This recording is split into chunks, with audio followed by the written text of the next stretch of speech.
Alarms scream through my ship before I even see the pod. Red light floods the cockpit. My hands are already moving across the controls before my brain catches up.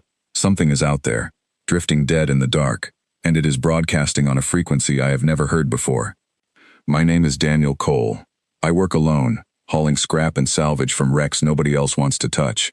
Out here, past the edge of mapped space, that is the safest kind of job. Nobody asks questions. Nobody follows you home. At least, that is what I believed until tonight. The signal gets stronger as I close the distance. It is not a machine distress call. It is a voice. Small, cracking, terrified, speaking words I cannot understand, but I do not need to understand them to know what fear sounds like. I bring my ship alongside the drifting pod. It is scorched black on one side, like something tried to burn it out of the sky. The metal is warped near the hatch, and one thruster is torn clean off. Whatever hit this thing wanted it gone. I do not hesitate. I extend the docking clamp and pull it in. Every second I take might be a second too late. When the airlock finally hisses open, I am not ready for what I find. 3 children are huddled inside, not human. Their skin has a faint silver sheen, and their eyes are too large, glassy with fear. The oldest cannot be more than 15 in human years. The youngest is barely more than a toddler, clutching the middle one's sleeve so tightly her small fingers have gone pale. They flinch when they see me. I raise both hands, slow and open, the same way I would with a spooked animal. I am not going to hurt you, I say, even though I know they cannot understand my words.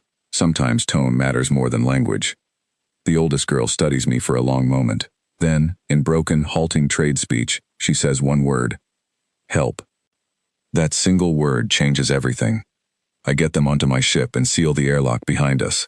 The pod behind us groans and finally gives out, venting the last of its air into space.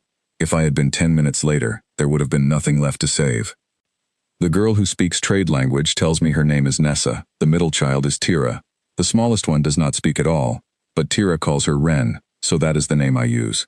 Nessa's voice trembles as she explains. Their mother rules a vast empire far beyond anything I have ever traveled. Days ago, a rebellion inside the palace turned violent. Loyal guards smuggled the 3 sisters into an escape pod meant for a hidden safe house. The rebels caught wind of it. Their pod never made it. They think we are dead, Nessa says.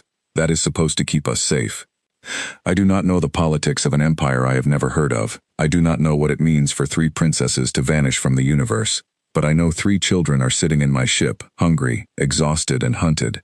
And I am the only thing standing between them and whatever comes next.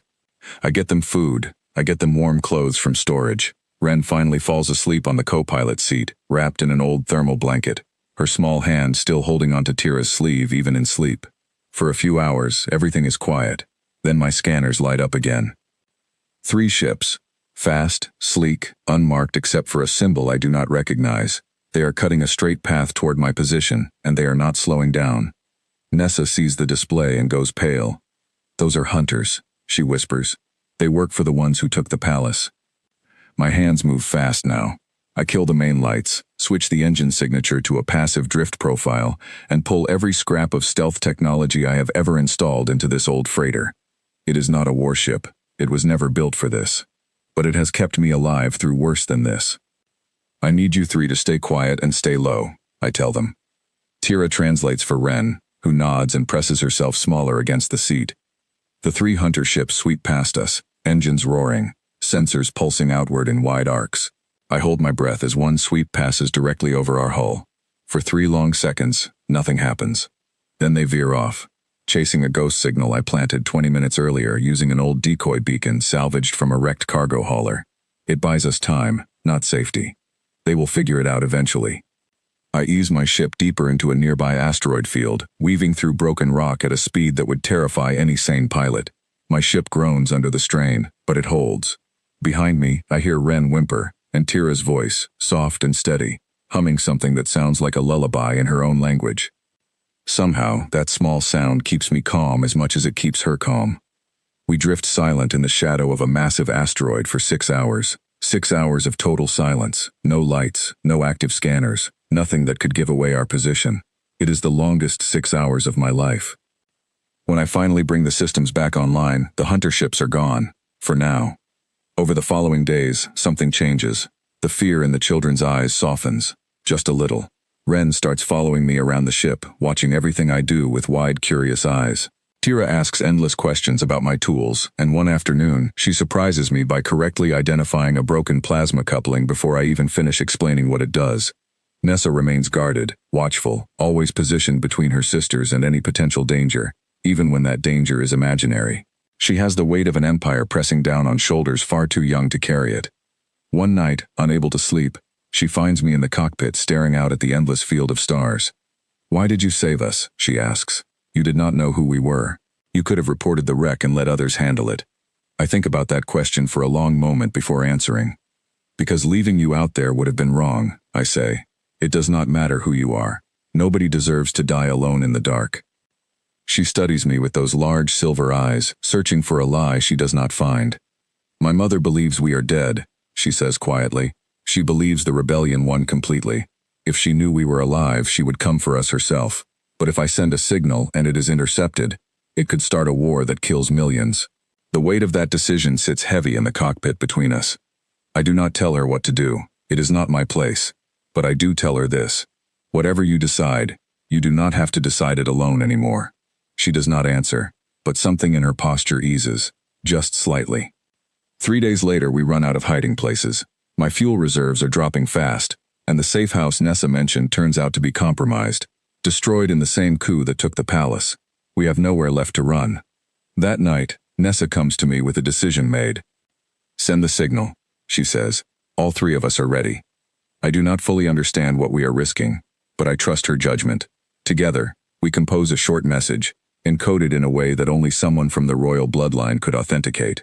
I broadcast it on an open frequency, into the dark, and then we wait. The wait is unbearable. Every passing hour feels like a countdown to disaster. I imagine fleets descending on our position. Imagine the hunter ships returning with reinforcements.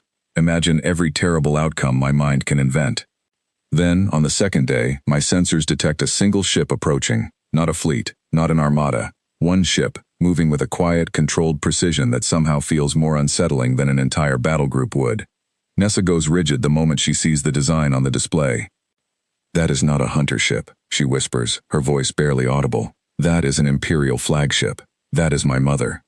My stomach drops. I brace myself for a fight I cannot possibly win, for weapon systems I have no defense against, for an ending to this story that I never wanted.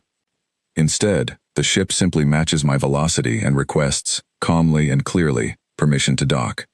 I grant it, because refusing is not really an option, and because some part of me trusts that Nessa knows her mother better than fear does. The airlock hisses open, and for a moment, nobody moves. Then a single figure steps through, alone, unarmed, wearing simple dark robes with none of the ornamentation I would expect from an empress ruling half-known space. She is tall, with the same silver-toned skin as her daughters, and eyes that carry the exhaustion of someone who has not slept properly in days. Her gaze sweeps the room and lands on her children. For a long moment, nobody speaks. Then Ren, who has said almost nothing this entire journey, breaks into a run and throws her small arms around the woman's legs. The Empress drops to her knees instantly, pulling all three of her daughters into an embrace so tight it looks like she is trying to make up for every day she believed they were gone. Tira is crying. Nessa, always the strong one, finally lets her guard down and cries too. I stand back, quiet, letting the moment happen without intruding on it. This is not my scene to be part of. It belongs entirely to them. After several long minutes, the Empress finally looks up at me. Her eyes are red, but her voice is steady and clear. "You are the one who found them," she says. It is not a question. "Yes," I answer simply. She rises slowly, keeping one hand on Ren's shoulder as though she cannot bear to break contact completely. "Do you understand what you have done?" she asks. "Do you understand what would have happened if my daughters had truly died out there?" I shake my head honestly. I did not know who they were when I found them. I still do not fully understand the politics of your empire. She studies me the way someone studies a puzzle that does not fit any pattern they have seen before. "If they had died," she says quietly, "the succession war already tearing through my empire would have escalated beyond anything you can imagine. Entire star systems would have burned in the fighting that followed. Billions of lives, human and otherwise, would have been caught in that fire.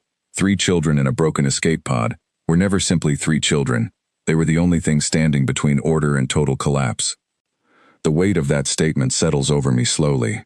I had no idea the stakes were so high.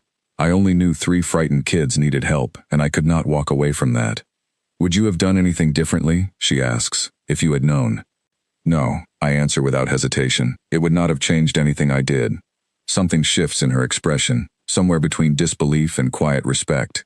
Most beings I have encountered do not act without calculating what they might gain, she says. You risked your ship, your freedom, likely your life, for children you had never met, from a species you know nothing about, expecting nothing in return. I was not thinking about gain, I tell her. I was thinking that if I did not help, nobody else would.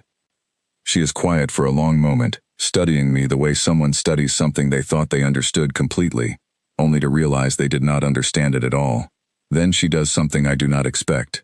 She tells me her name, not her formal title, not the layered honorifics that I later learn are usually required when addressing her, just her name, spoken plainly, the way you would speak to an equal rather than a stranger who happened to be useful. Her name is Celine.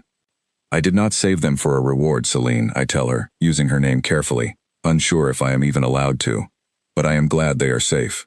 She looks at her daughters again.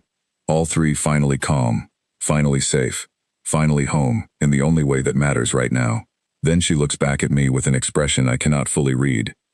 What does your species want? She asks quietly, when it is not afraid, and it is not owed anything, and it helps anyway. I think about that question for a long moment. I think about every choice that led me here, every risk that could have ended badly, every moment I could have turned away and did not. I shrug, because I genuinely do not have a clean answer. I guess we are just built that way sometimes, I tell her. She studies me a moment longer, then nods slowly, as though filing that answer away somewhere important. Before she leaves, she offers to reward me in whatever way I choose.